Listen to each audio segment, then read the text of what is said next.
Hello and welcome to Low Budget Gaming and welcome to another Steam Summer Sale video. So this time we are looking at Souls-like games. So this is a very popular genre, I guess. A lot of people enjoy these hard, difficult games. So we start off with the game that has given its name to the whole genre, Dark Souls, remastered version here. Now this game hasn't been frequently on sale. In fact, the last time it was on sale was back in 21. So this is the first time in about a year and a half it's been on sale. This is 50% off, which is equal to its lowest price, $600 in India, $20, $17.49, pounds 26.74 in Canada, and 20 euros. So this remastered version is just better, more stable, runs at a consistent 60 FPS, and there are some areas where the frame rates were really bad with the original version. They have fixed all of that. I have played and completed this game, so I can tell you that it is well optimized and runs well. So this is where it all started. Now, of course, the other Dark Souls games are also available, but they're not on good sale, so I'm going to skip them and go straight to Elden Ring, which is the latest game from Software. And this is a hugely popular game, very big deal when it came out last year. In fact, most people didn't believe it existed until we started seeing some gameplay trailers. So yeah, it is also on sale, only the second time this has gone on sale. This is 30% off. $42, $1,800 in India, £35 and 56 in Canada. Now we move on to Sekiro Shadows Die Twice. So this is slightly different from the usual formula, also made by From Software, but this is more fast-paced action, still very difficult. It's more of a action RPG, you could say, rather than the open world exploration type that you have with the other games. You also have a named character here. You play as, forgot the name of the guy. But yeah, it is more interesting, I guess, more fast-paced if you prefer Bloodborne, for example. So this goes at its usual price, 50% off, $2,000 in India, $30, £25 and 40 in Canada, 30 euros. Then we move on to Nioh series. So we have Nioh Complete Edition. So another very interesting game set in Japan, and this is also a good-looking game. Came out in 2017 at a reasonable price too. So this is 75% off for the complete version, $12.49, $2.74 in India, £10, 14 in Canada. Now there is a sequel to Nioh as well, Nioh 2. This is also the complete edition. This is a little more expensive, a bit newer game, and I believe you can choose your characters in this one. Like you can select male, female, and change features and stuff like that. The first one you already have a named character. So this one is 40% off. $30, $1,500 in India, 30 in the UK, 40 in Canada. Very positive reviews, 86% here. Now a couple of budget ones. We have The Surge. This is made by Deck 13 and Focus Entertainment. This is a futuristic style game with the same Souls-like format. You are like a guy who has a exoskeleton, and you fight other people, and when you kill them you take out their parts, important weapons and stuff, and you attach it to your exoskeleton and upgrade yourself like that. Interesting concept, has mostly positive reviews. This first game is kind of cheap. I think might have been given away, I'm not sure at this point. But there's a base version. I'll skip to the augmented version, which is the complete version, since it's not that much more. You can get it under 5, $200 in India, $439 in the UK, $659 in Canada, and 5 in the Eurozone. There's also a Surge 2. This I believe is slightly better, more, I think a little more faster paced maybe. So this is 80% off. Hang on, is there a premium? Yeah, there's a premium version, and it's also not too expensive. So it's $8, $3.40 in India, £7, 10 in Canada. So same formula, better optimized, I think better graphics and stuff like that, from 2019. Now this is a very cheap Souls-like game. I have played a bit of this. You can see here it has mixed reviews. However, it's a very cheap game, and I feel like it's worth a try, because I mean, what can you expect for very little money? So this is basically, from what I remember after playing a little bit, you are like a prisoner or something, and you have to redeem yourself by going and fighting these bosses. Dudes with a lot of armor and stuff like that, big knights. Very colorful as well, if I recall. So there's a full reboot of this coming out, or is it already out? I'm not sure. But you have the Game of the Year edition for less than $5 each. So $449, £224, $356 in Canada, $356 in the UK, $494 in Canada, So the issue here that I've seen with the reviews is a lot of people are like fans of Dark Souls and Souls-like games, and if you've played the best, then it's very difficult to enjoy something else. I've noticed this as well with me when I play games like Darkest Dungeon. If you have played the Darkest Dungeon game, the original game, then nothing else compares. And I feel like this is one of the things with these games. The clunky combat, cheap imitation, I think is the word. But yeah, it ran fine, no issues graphically, performance-wise. So yeah, you can have a look if you are interested. Next is Mortal Shell, and I think this might suffer from the same fate as the previous game.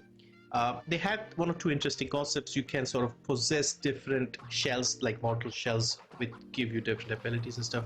It looked good graphically. I did play the demo of this game, and this was also given away by Epic. So if you already have this, then yeah, go check it out there. And yeah, I kind of liked it from the little I played. This is 85% off, $449, $120 in India, $374 in the UK, $494 in Canada. It's kind of cheap game. Yeah, there's a deluxe version which has the extra DLC, which isn't that expensive, to be fair. Now, another game that I've tried a little bit is Hellpoint. Now, Hellpoint is set on an abandoned space station with some weird creatures and weird sort of horror elements here. It wasn't bad, it was kind of hard, very atmospheric. And I think this might be better than the other games I've mentioned just now. So this is at 72% here. This was also free, but from GOG. Now, there is also a demo type thing here called, it's like a separate game. It's called Hellpoint Thespian Feast or something like that. You could try that to get an idea of the game. Alright, let me mention the prices. So this is $874, $375 in India, $737 in the UK, $1124 in Canada, and $849 in the UK, in the Eurozone. Remnant from the Ashes. So now we're on to some slightly different style of games, I guess, but with difficult combat. So this is Remnant from the Ashes. Now a lot of people describe this as Souls-like with guns. There are elements where bosses are kind of hard. And if I'm honest, I really like this game. Like I've mentioned this many times, if you've seen my previous videos, I really found it interesting. There's some procedural generation. You can play the campaign in co-op, like full campaign in co-op with a friend. A lot of positive things, and there's a sequel coming out, I believe, later this month. So this is 65% off, $14, $500 in India, $10.84 in the UK, and $15.92 in Canada. And of course, this was also free from the Epic, just the base game. Next is Thymesia. So this game reminds me a lot of Bloodborne. It looks like that. I mean, the guy looks like that a bit. And this is more fast-paced. You have plague abilities, like you can put diseases on people, stuff like that. And yeah, it looks good. It is also very positively rated here, 83%. Now, the only thing I've heard is that this game is kind of short. And for a Team 17 game, it's also a little expensive in my opinion. Their games are usually kind of cheap. So this is 33% off, $1674, $1339 in India. So I guess the regional price isn't great. $1339 in the UK and $20 in Canada.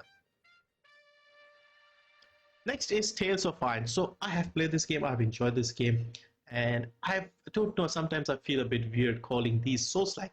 It had difficult combat, to be fair, but I don't know, I don't think of it as like similar to a Dark Souls game. So basically you are a rat prince and the evil frog clans invade your kingdom, kill your king, the father, and then you have to rise up and defeat the evil frogs and their bosses, like their boss enemies, and then regain your throne. So you have a lot of boss fights in this one, and they're kind of fun. Music is interesting, narrated by the voice actor for Geralt of Rivia. And yeah, I played and completed this full game. I did 100% run of this one, so really like this game, really fun. Music, graphics, gameplay, everything is fun. So this is 70% off, $749, $389 in India, $659 in the UK, and $9 in Canada. Next is Blasphemous. This is probably the most Souls-like of the 2D style games, and again a very brutal game, very interesting art style, and of course has been free from Epic. So this is 75% off, 500 in India, $624, 499 pounds, 724 in Canada, 624 in the Eurozone. Another 2D game, this also looks very good. This is Eldest Souls. So this is another sort of pixel art style Souls-like game. And yeah, it's got good reviews here. I have a feeling this has also been free at some point. Yeah, it seems to have been free directly on Steam. So have a look, you may already have this if you've been watching my content. So this is 75% off, £5, $324 in India, $424 in the UK, and $569 in Canada. I'm surprised how many Souls-like games have been given away for free. Next is Ashen. So Ashen, when it came out, I heard a bit of hype around this, and I tried and played this and streamed a little bit of it as well. But I think the best way to describe this game is sort of bland. It has some interesting elements, you can jump around and stuff like that, which is not usual in a lot of Souls games, I guess, jumping and climbing. And your characters have no faces, from what I remembered about this game. So it says here, Ashen is an action RPG about a wanderer in search of a place to call home. The scenery and the environment was also bland, if that makes sense. I mean, if I show you, like, it was just very, I mean, this looks pretty good here, but some areas seemed a bit bland. And you can see the reviews are almost positive. That's why I thought I'll put this here just in case anybody is curious. So this is 75% off, $10, $359 in India, $849 in the UK, $1324 in Canada, and $949 in the Eurozone. Next we have a new one. This is Steelrising. So Steelrising is made by Spiders, the people behind Greedfall and Technomancer and those games. And I like their games. They have a certain charm. There is a bit of repetition in their games. The environments and the sceneries are repeated quite a lot. And there is also a little bit of jank in some of their older games. But this one has generally seen some good reviews. The concepts and the ideas they try to execute are really interesting, which is one of the reasons I like their games. So this one here is set in an alternate French Revolution. Louis XVI has an army of mechanical, automatons, and you are another mysterious automaton called Aegis, who has to single-handedly defeat all of them and save, history, I guess. Looks good, as you can see here, and it is a recent game, came out last year, I think. Yeah, September of last year, and it's 60% off, $20, $471 in India, $14 in the UK, $22.79 in Canada. Bleak Faith Forsaken. So this game I'm putting here because I had seen quite a few videos of this game well before it was released, and a lot of people, Souls-like YouTubers, were hoping this would be a great game, and they were very impressed by what they had seen and stuff like that. Now at the moment you can see it's got mixed reviews and it's almost at positive. So based on the reviews that I've read here on Steam, what most people are saying is that the attention to detail to the world and the lore and the setting is fantastic. It lacks polish. There's a bit of jankiness with the gameplay and stuff, and so if they keep patching it and improving it, it'll get there. So this might be one to look out for the future. Put it on your wish list, and when it's at a better price and has better reviews, you may want to pick it up, because this does feel very much like a Souls-like game. If you see here from just this video here, you can feel this might be the closest in terms of the look and atmosphere and the setting of a Souls-like game. So this for now is a new game. It only came out in March, so it's only on a small sale, 15% off, $25.49, $1,105 in India, $21.24 in the UK, $33.14 in Canada, $24.64 in the Eurozone. So that's a quick look at some more Souls-like games. Let me know if some of these were interesting. I'm a bit surprised at myself as to how many of these games I'm familiar with, because I'm not a Souls-like player. I've played Dark Souls, but I don't want to say that it's one of my favorite genres, but I seem to watch a lot of videos about Souls-like games and reviews and gameplay and stuff. So I feel like I'm more familiar somehow, despite the fact that, yeah, I don't play that many. But anyway, thank you for watching, and I'll see you in the next one.